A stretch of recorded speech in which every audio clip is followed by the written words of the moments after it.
Hey, everybody. Morning. Morning. How are you? Morning. Good. All right. Steve Trauber, the greatest M&A banker in all of energy.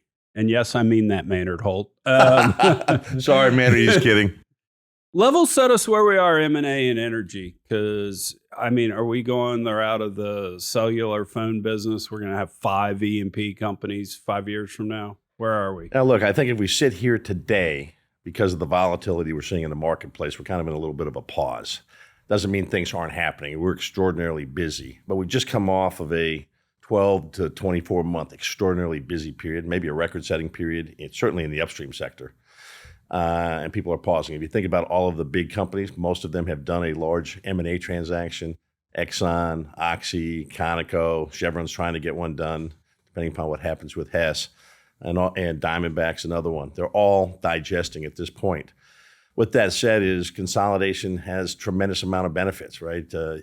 Scale is good from an efficiency perspective, from increasing returns, from lowering your cost of capital, all of things of which are better. Investors like bigger companies. They can move in and out more easily. And therefore, I do think we are going to bigger, stronger, and fewer companies in the energy space. Now, that's upstream. I also say every other aspect that feeds the energy business, midstream and services, will follow that as well. So I think we will see a consolidation phase in the midstream space. Midstream companies are doing real well right now, so there's not really a compelling reason to force them to do anything, but there is ongoing dialogue throughout that space. And then the services space is opposite probably what I would say the midstream space. They're struggling a lot more. Certainly the volatility doesn't help them. There's a lot of companies that have fallen dramatically in market value and have become somewhat irrelevant to investors.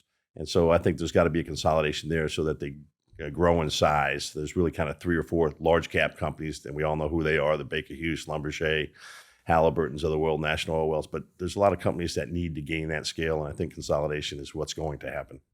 Yeah, my running joke for most of my career was there's one investment in energy, it's Exxon, everything else just a trade.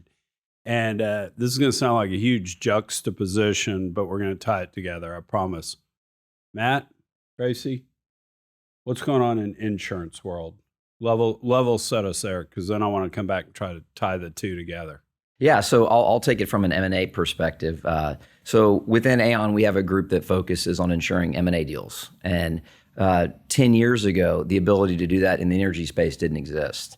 And so what we saw over the last 10 years was kind of a push by private equity who were effectuating sales in every other sector, but had these investments in energy. And they said, we want to do in energy what we're doing in our other businesses. And that is, when we're selling a company, we want to keep all of the proceeds. We don't want to put 10 to 20% of the purchase price in escrow for 12 to 18 months. So the insurance markets responded by creating unique proprietary insurance policies to basically free up indemnities. So now when you sell your business for $2 billion, you don't have to put $200 million into an escrow account for a year. You're able to get those proceeds out. And so I had the fortune of reaching out to Steve a few years ago, actually about 18 months ago, in his short retirement period, to come on board with us as an advisor, because Aon at its core is a sales organization. And so we have a really interesting advisory board where we have seasoned vets like Steve who can come in and look at what we do and say, It's you guys, for being old. I'm starting to get that now too. Yeah, seasoned vet. But it's been great because we've been able to work with Steve and get insights into how should we be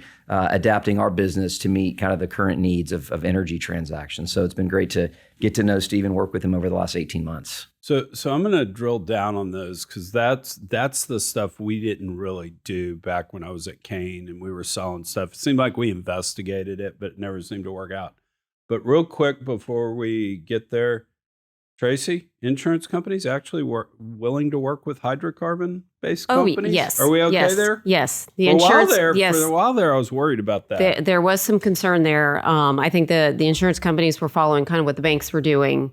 That has now, we don't get really ESG questions anymore, which is interesting from insurance companies. I mean, what has happened with the M&A activity is that there's less clients to buy insurance. And when you have companies like Exxon acquiring a Hess, or maybe it'll be Chevron, that insurance premium goes away from the market.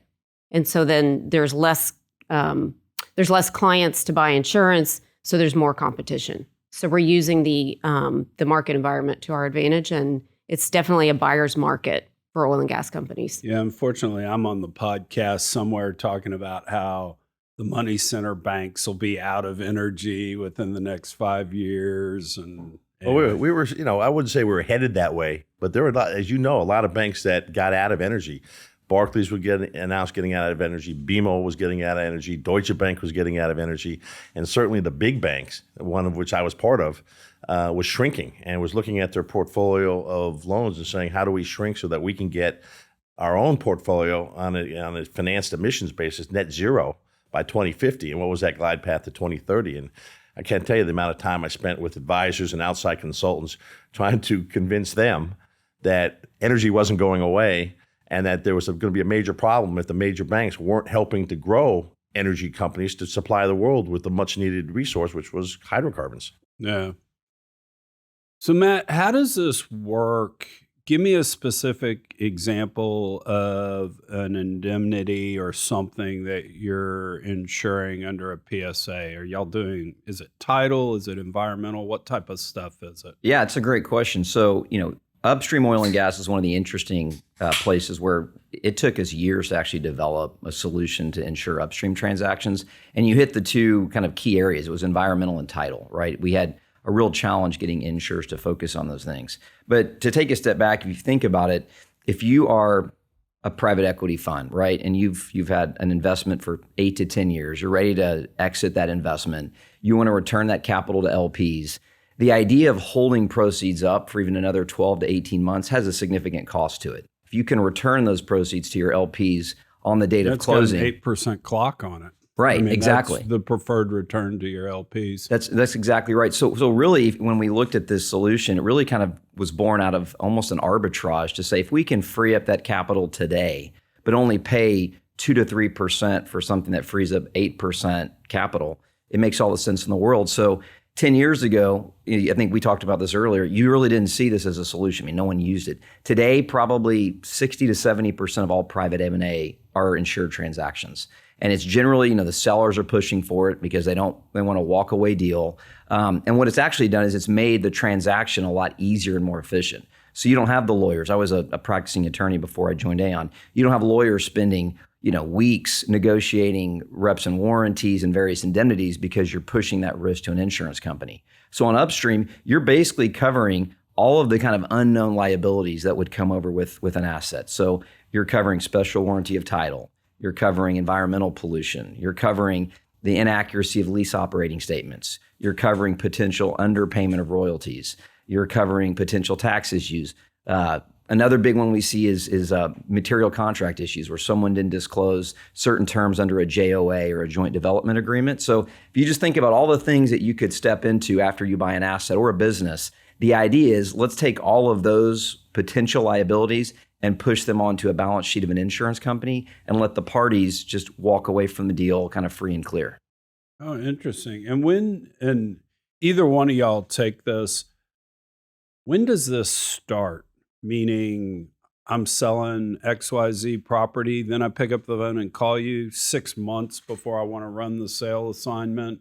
Yeah. Are we starting? How? Give me a little bit of color on that process. Yeah, we're working on one with Stephen Moles right now. But the idea is that you're engaged kind of once you're actually going to go out to buyers, at least after they've submitted a first round bid, right? So you might test the waters and kind of confirm. All right, we've got real bidders with purchase prices that we're actually willing to transact on. Now we're going to move into the next step of negotiating term sheets or LOIs. That's typically the stage where we get involved and really work directly with investment bank advisors and the lawyers to structure this in a way where it works. And so we're typically doing that, at least a month before the parties are going to sign. We've gotten phone calls on a Friday that says, hey, we need to sign on Monday and we need this done. And it turns into kind of an old, law firm type weekend where you're working 18 hours a day. But preferably where it won't feel like a fire drill for everybody, it's usually about 2 to 4 weeks out from when parties are going to sign. What's interesting that they have developed, Aon has developed, is really almost a staple, like we did in financing, where you could provide a staple and you went out with the sell side, and the bank that was doing the sell side had the staple. So anybody who wanted to look at buying that, they had the financing ready to go. They have the same thing in the insurance product now. They can come in and do a staple, and then everybody who's looking at buying that property can look at what the insurance is going to be behind it. So it takes time, energy, and effort out of the process as it pertains to the insurance product. And the other thing we do, Chuck, we'll team up with Tracy and her team. So we're focused just on M&A, but Tracy and her team will look at anything else that's insurance related. So as we're looking at these assets or businesses, her team can come in and also help supplement other areas that we need to address. So there could be kind of known environmental remediation or whatever else is out there. Her team can come in and kind of address all those other kind of more kind of traditional insurance needs that come up in the context of the deal. So the idea is, let's just make it streamlined and as efficient as we can, get to the finish line and move on to the next deal.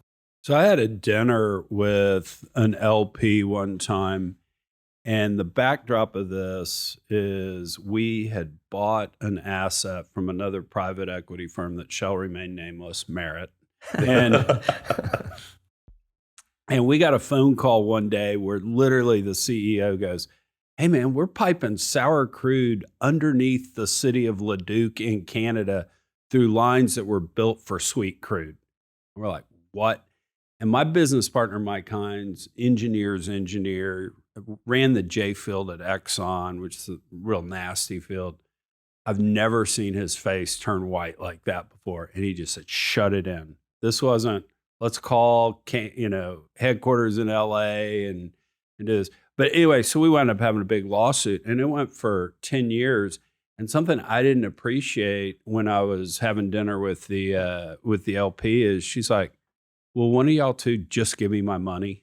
Y'all are fighting over this money and y'all are both holding it." And so I actually think there's probably more to what you're doing right now than you even realize the ramifications. Yeah, of all that. I worked on an M&A deal in the offshore sector one time. There was an ongoing litigation between one of the parties in the merger and another party, and an insurance company came in and would insure that amount. So it wasn't an unknown amount. So you could determine that and deduct that from the purchase price and settle that effectively from an economic perspective right there. And then the insurance took the rest of that liability, whatever that may be. And they obviously are excellent at assessing what that is. And it helped get the deal done. But not for the insurance, the deal would never have happened. Yeah. It's kind of interesting, Chuck. I think at the end of the day, it all comes down to, how much is the premium going to be for a risk? But there's insurers that will take almost any bet. If it's a loser, they're going to step away. But if there's something that's on the fringe, they may be willing to do it for some premium. And in particular circumstances, that premium may be justified. We've insured litigation where someone wants to buy a company and it's subject to a lawsuit. And they're looking at it and they're saying, it's probably a bad lawsuit. We don't think the business we're going to buy is actually going to be found to be liable. But if they are, who's wearing that risk? And historically, that could hold a deal up because you look at it and you say there could be punitive damages. There could be, who knows, right? There's insurance policies that will insure litigation, right? So we can, in the context of a deal, we're always working with parties to say, what are you guys really worried about? A lot of times they're not worried about anything. They say, we think it's clean. We just need to make sure that something unknown doesn't pop up a year later. Cover us for that. But then you get the, we're buying assets from someone who has a history of not paying their royalty owners. And we think that's been settled, but we don't know. And we're going to buy these assets and we don't want to get hit with a bunch of claims. And so, these are things that clients bring to us, Steve, lawyers bring to us, say, can you help us with this? And then we'll try to go address it with the broader market. David Lee Roth got paternity insurance back in the day. Tracy, what are you seeing in insurance world that's maybe different than 5 years ago? So the amount of capacity has grown in the last 5 years. There's an abundance of capacity, especially for upstream companies. Like I said earlier, it is a buyer's market in almost every sector of our space. There's some restrictions from a liability standpoint. U.S. liability is not a fan favorite of the insurance market. We've seen a lot of nuclear verdicts. I'm sure you've seen the settlements, and the demands have just continued to increase. And so from that standpoint, I wouldn't say that there's as much capacity. But At Aon, because we have a global, we're in a global company and we access markets all across the world, and we are agnostic about where we access those markets. So it doesn't matter if we're placing business in the US, we're placing business in London, if we're placing business in Bermuda, we are searching high and low for the capacity to deliver the best results for our clients.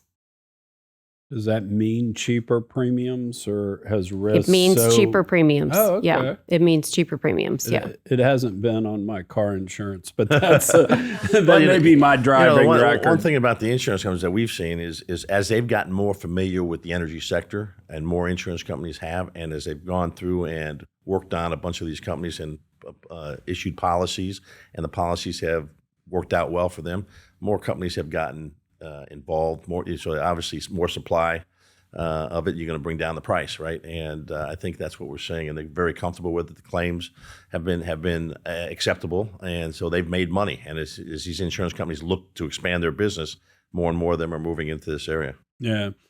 So Steve, I'm going to make you look into the crystal ball. What trends are we going to see in M&A over the next 5 years that maybe we're not talking about right now?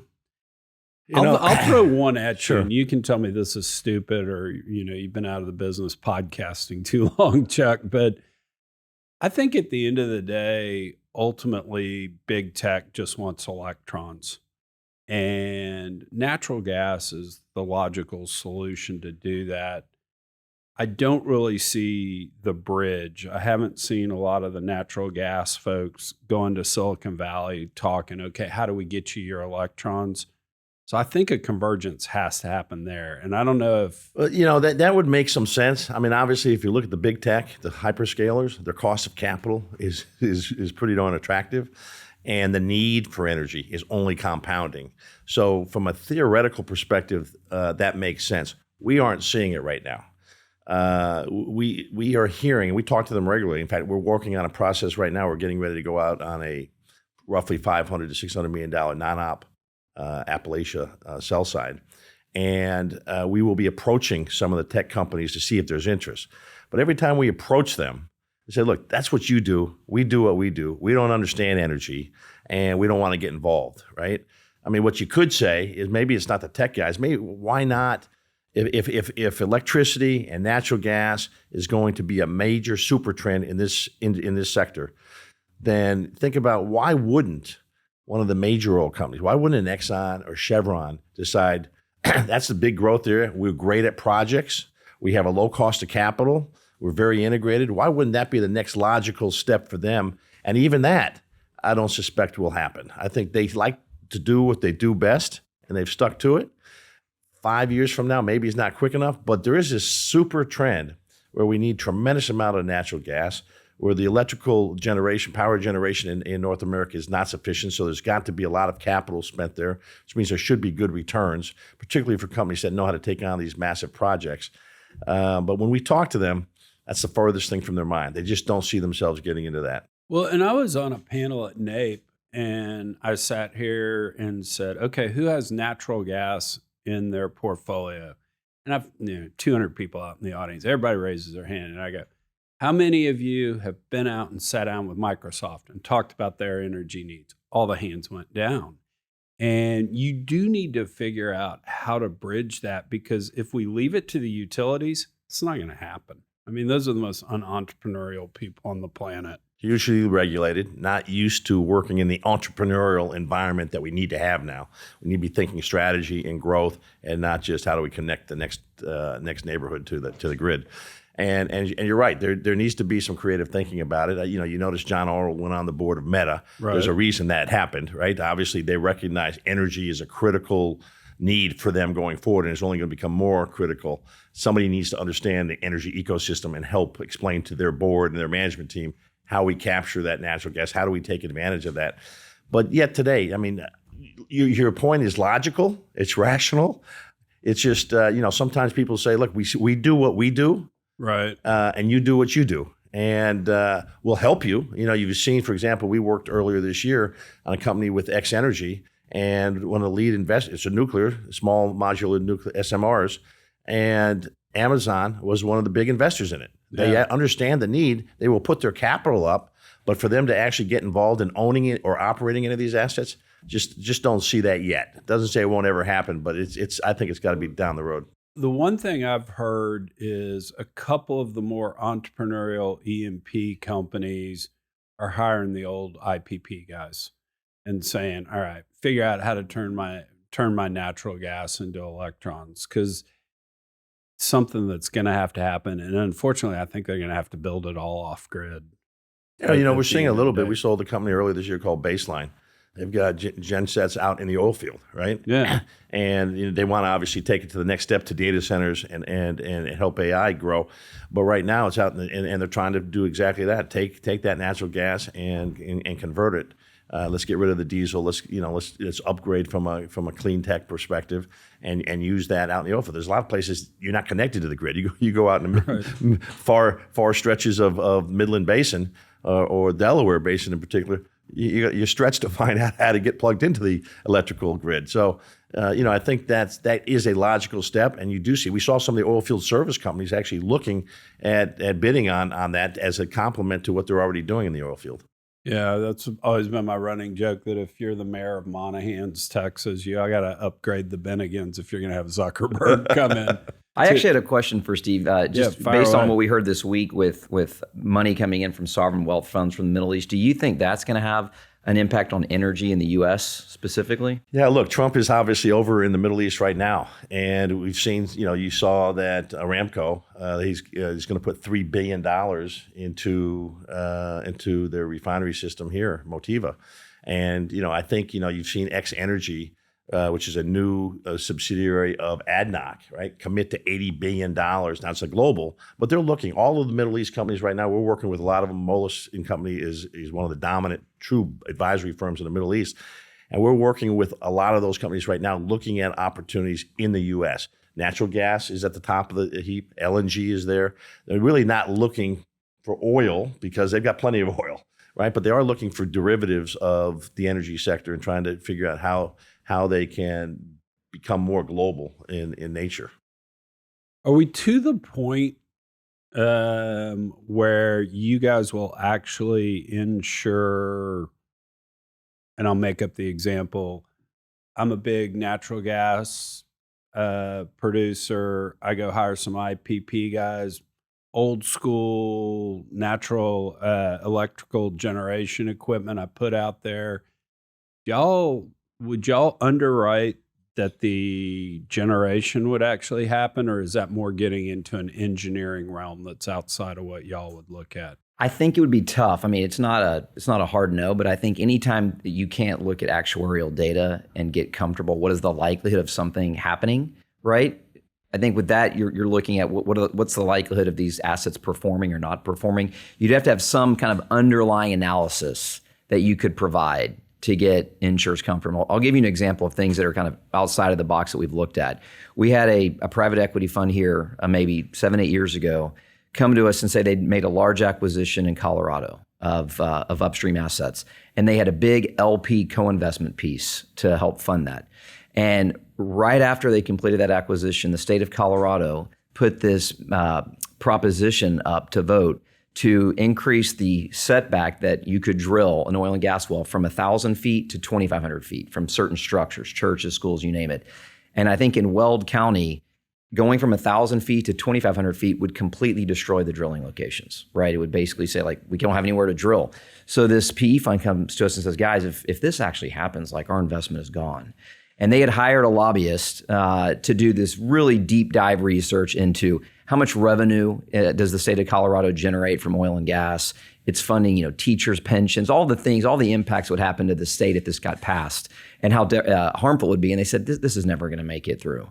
We were able to use that analysis to actually go out and place political risk policy that said, if this proposition's on the mandate, is mandated, makes the ballot, and is approved, and all these drilling locations are destroyed, the insurer would fully reimburse the PE fund and the co-investors for the value of those drilling locations. Really? And so really strange and esoteric, but it was one of those things where we had the analysis. Similar was in bankruptcy cases on upstream operators, you had midstream companies saying, hey, we're concerned that the bankruptcy courts are going to completely wipe out our dedications and say that the covenants don't run with the land. And you had different courts and different applications of law in different states all saying different things.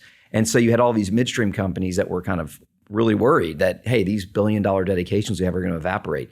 That ended up being a risk that we could insure against. So anytime someone brings me something new, like you just mentioned, our first thing is let's go talk to the insurance companies and see what would you need in order to insure this type of risk at a premium where it's actually affordable, right? Because if they tell you it's 70 cents on the dollar, you're going to say, we'll just self-insure for that.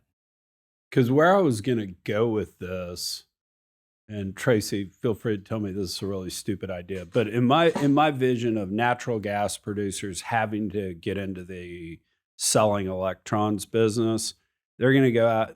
A core competency of an oil and gas company is providing electricity to a drill site. I mean, so they kind of know what they're doing there. They're going to go get generators. They're going to start producing electricity. They're going to go to Silicon Valley and say, okay, Microsoft, put your data center here. We've got this big natural gas field. And Microsoft's going to say, who the hell is company X? And they're owned by private equity fund Y. And those guys are going to sell it at some point. The insurance product that might actually be interesting is you guys looking at the field saying, there's 25 years of natural gas here.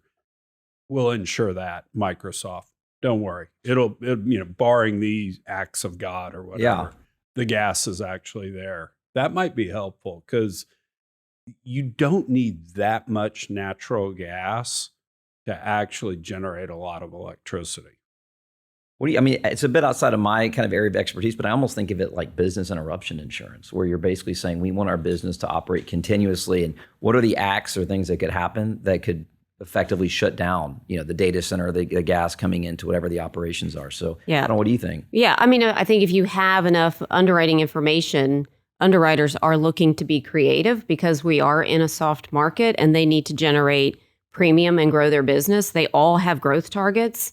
They're all double-digit growth targets. So I think if there's a way to insure it, there's an insurance company out there that we can find that can bring a solution. Never assume the answer is no. It's just how. Yeah, exactly. Yeah. And we have expert, Matt mentioned political risk. I mean, we have political risk, trade credit, environmental, and we bring these people together to come up with what is the best way to solve this problem and to ensure something that you just described. And I think it's not far-fetched to come up with an idea to resolve almost any solution. It's a global business now. I mean, I really knew nothing about insurance when I practiced law, but having been in this role now for 10 years, you realize I might not be able to do it with insurers in the U.S., but I can go to Europe, I can go to Bermuda, I can go to Asia. I mean, there's capital out there all over the place. And to Tracy's point, they have growth targets.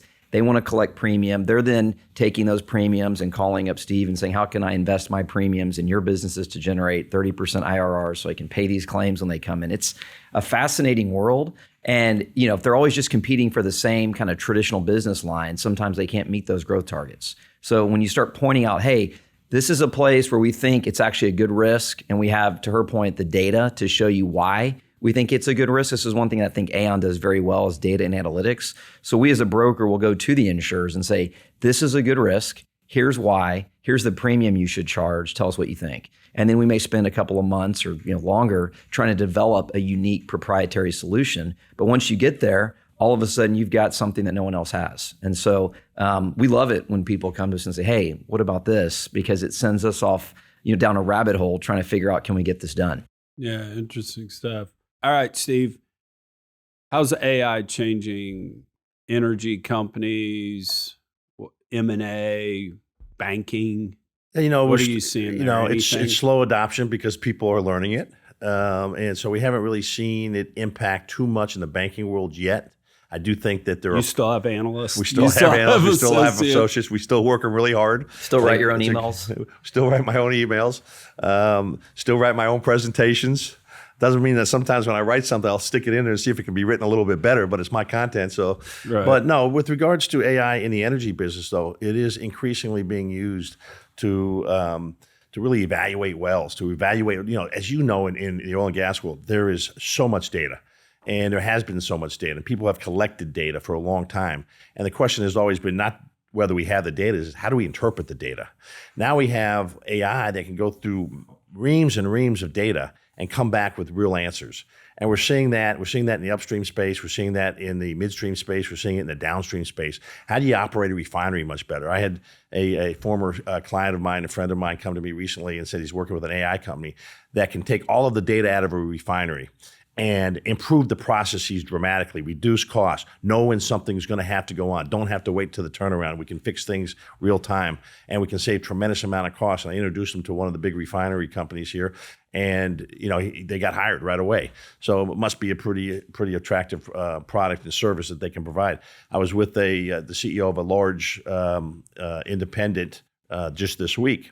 And this individual was telling me in the offshore area that what they're doing with AI right now is absolutely mind-boggling, and it's incredible. And how they're being able to analyze the data on these deep wells and figure out how to drill them better, how to produce them better. And they said it's changing the world as they're seeing it. And they're very at the infancy. And as you know, AI is an iterative process. The more you learn, the more you gather data, the more you input that back, the more information and real-time processes can be improved.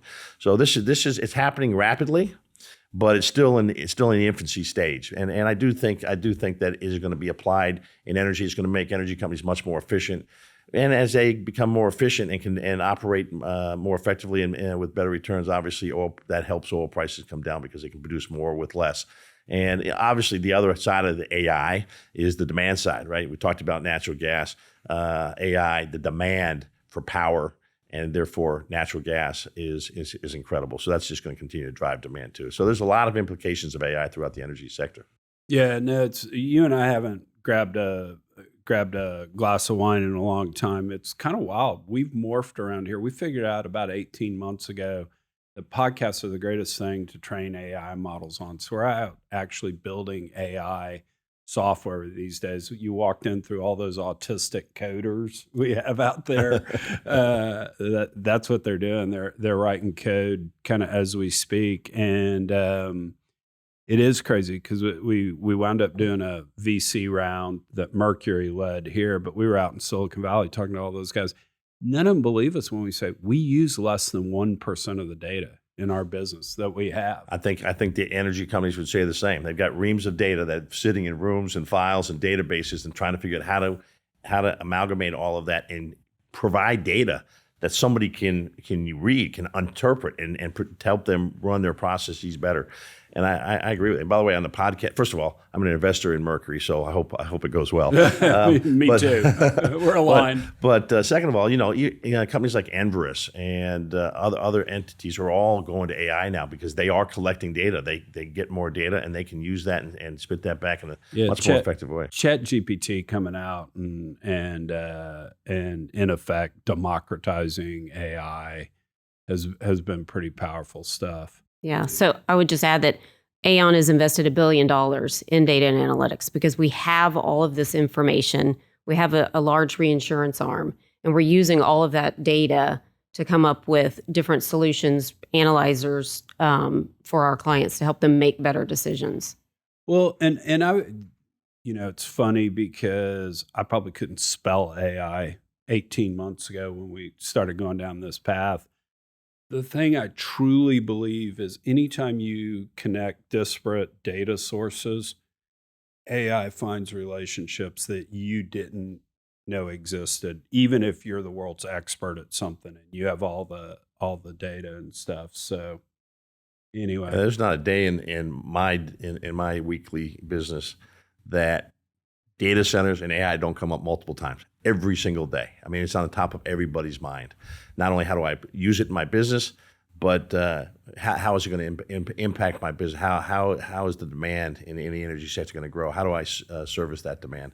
It's the biggest change I think that we're seeing in the energy sector that we've seen in a long, long time. It's also becoming a huge tool in M&A. I mean, all the various forms of due diligence that parties have to do, they're now running it through AI models, and it's truncating the time that they need to get through work. I mean, think about reviewing 5,000 contracts in a VDR that you can now feed into an AI model and tell it to look for change of control provisions and shoot those out, and it does it in 30 seconds.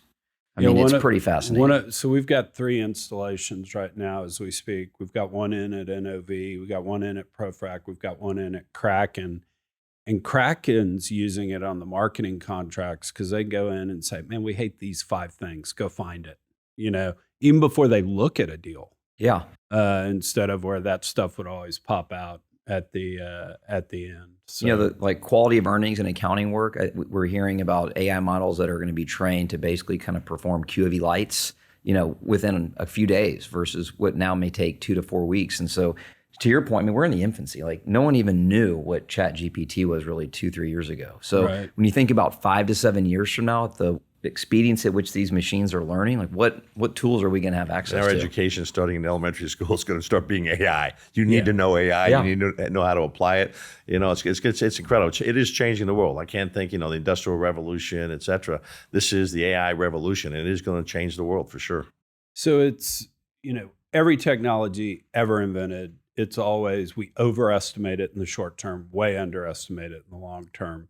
And one of the things I've found where we are, the state of AI today is you are still the subject matter expert. So can you go into AI and say, how should I space this well? And what completion should I do?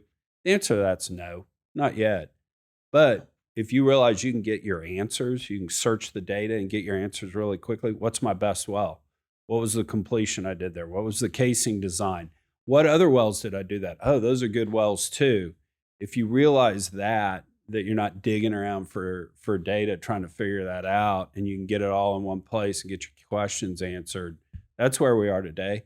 That being said, one of our developers was messing around with some reasoning software the other day. It was getting scary good. We were running it on some well files, and it was sitting there saying, I don't know why these guys did this. And we were kind of looking at, man, it's right. So look, the more data you input and the more results that come out of it and that you can put back into the system and it starts to learn, right? These are all machine learning. It's going to be able to do exactly what you said pretty soon. How do I take this well? How do I take this pad? How do I optimize it? How do I drill it? What's the lengths? What are the lateral lengths, et cetera? I think it's just a matter of time. It's just you got to continue to put data into it, and pretty soon, some of these drilling engineers and others are going to be replaced by, I don't need you to figure it out for me. I've got it real quick. You know what the scary thing is? They still can't articulate to you exactly how it learns. And I think it was ChatGPT 4 that when they were announcing 4.5 is going to be released, it replicated itself and tried to export it to another set of computers. I mean, that's Skynet. Scary. Well, that's where, ultimately regulation is going to have to come into this somehow. You hate to put the hand of the government into any of this technology development, but at some point, when it starts to intrude upon, certain aspects of your daily lives and other things, there's going to have to be some regulations involved. It'll be interesting to see how that happens. Yeah, no, it's wild because say what you want about his politics, however you feel, he's wicked smart. Tucker Carlson believes this is baby Hitler. We ought to be dropping nuclear bombs on data centers today as we speak, where Mark Andreessen, arguably the world's greatest VC, is, it's just a hammer. We'll unplug it if it gets nasty. And, I don't know where the truth is, but we're going to find out at some point, I'm sure. Yeah, exactly. All right. Y'all have been cool to come on. Let's kind of wrap up. Give me kind of final thoughts, and you can take that anywhere you want to go with it. Steve, I'll hit you first, and I'll run this way. Give us final thought. What should energy? Celtics beat the Knicks in 7. Oklahoma City comes out of the West. Oklahoma City wins the NBA championship. Is that good? I like that. I went to Game 7 with the Rockets and the Warriors. That broke my heart. I was there. I mean, I love the Rockets. Everybody knows I'm a massive Rocket fan, one of the biggest Rocket fans in town. We unfortunately, we had some players that didn't step up to their normal capabilities, and it was heartbreaking for sure. But I will say this about the Rockets: we are 2 years ahead of schedule. Right, nobody expected this team to be number 2 in the West, right? Yeah. And with some more maturity, we're really young. With some more maturity, we can continue to play well. Now we happen to have Oklahoma City in the West too, who are also very young, and so we'll contend back and forth. But I think we're on a good glide path to future success. Well, Rafael Stone's a good friend of mine. We met each other playing basketball at the Metropolitan Racket Club 25 years ago. Our kids wound up going to school together. And it's the funniest thing when you look at our text thread between each other, it's me with 1,000 trade ideas. He gets that from every. I got the same thing to him. Yeah. When Luka got traded to the Lakers, I said, "What's up?" You know? But no, he and I are very good friends as well. And my son actually coached his son at St. Francis on the basketball team. But no, he's extraordinarily smart. And look, I think on the one hand, there's some great players out there, some once in a generation type players like Giannis. It'd be nice to be able to figure out how we could fit them in without giving up too much. But you also don't want to really change a lot when things are working so well. So I think playing together for 2 and 3 years is underappreciated. For sure. Well, look, anybody will tell you that young players take 3 to 4 years at the earliest to really start to mature and understand the NBA game. Yeah. We're almost there with a lot of our young players. Unfortunately, we got a lot of those young players because we were bad for a number of years. Right. But now they're here, and we've gotten some great draft picks, and I think we can be good for a long number of years. I think we're kind of like where the Astros were for a long time, and they improved by getting top draft picks, early draft picks, and have had a nice run. I think the Rockets are at the early stage of that as well. And I always say, if you look back, we should take Mobley, not Green. He's got all the tags that he just ignores. But the greatest thing Rafael did was hiring a coach. Great coach. Yeah. No doubt a great coach. I think the players really understand it. He's a defensive-minded coach, which in the NBA you need to be. Look at the Knicks. Yeah. But yeah, I think we're on the verge of some great years here in Houston.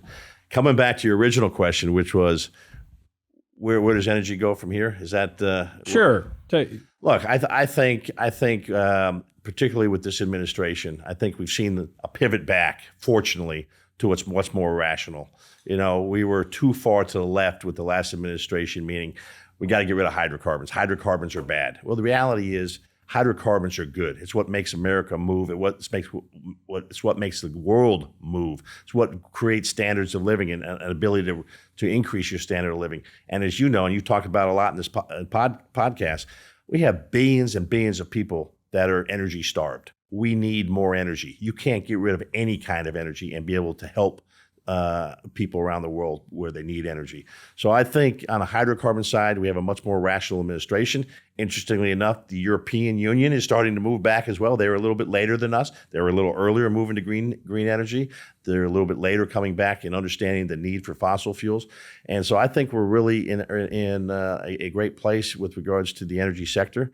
I think energy companies need to be stronger. I think AI is going to help that. They need to be able to generate better returns. Investors are just at the, really it's kind of, this is a test with declining oil prices right now.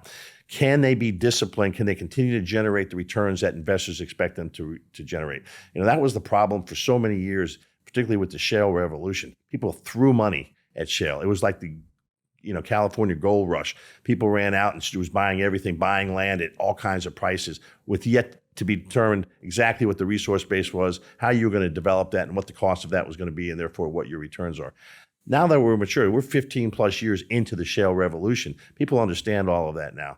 Now we need to figure out how do we generate better returns? How do we make sure that shareholders benefit from investing in energy? Because we do need more investors coming back to energy.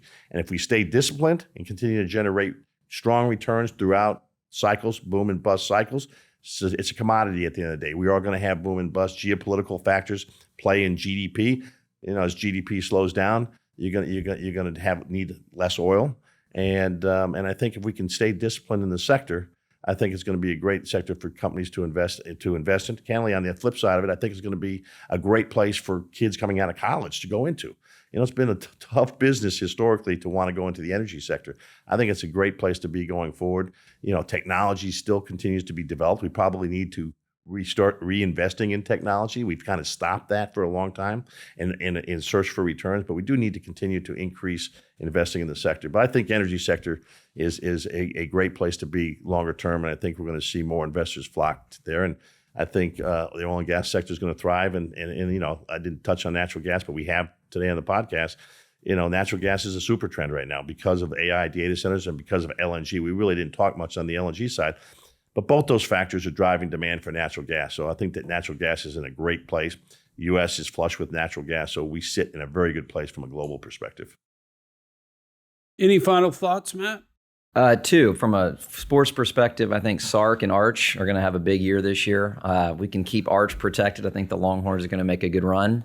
From a business perspective, as a Rice Al who had a former brother-in-law that was a UT guy, my line was always, try building a sports program without the taxing authority of the state of Texas, and then you can talk to me. But that said, Del Conte's my guy, so I hope y'all have a great year too. I think I like to see. He was trained successful. at Rice. I hope you realize that. I'm a Rice grad too, as you know.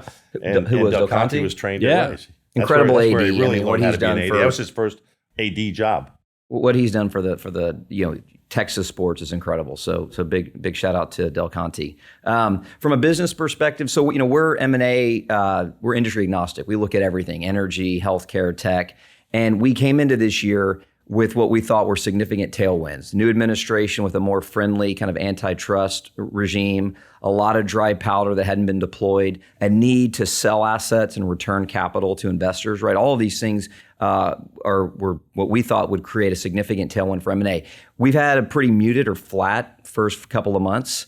My kind of optimism is that I think that the trade challenges that we've had with the rollout for tariffs seem to start to be coalescing with individual countries making deals with the U.S. So I think you're going to get to a place the next 90 days where, in particular, kind of middle market funds are going to be comfortable operating in this environment. They're going to have a better sense of what are going to be the kind of impacts from tariffs. Because right now, for the last couple of months are there tariffs? Are there not? What's the impact? I think we're going to have a better sense of what those are in the next 90 days. And so I am optimistic that the second half of the year will be very busy for M&A.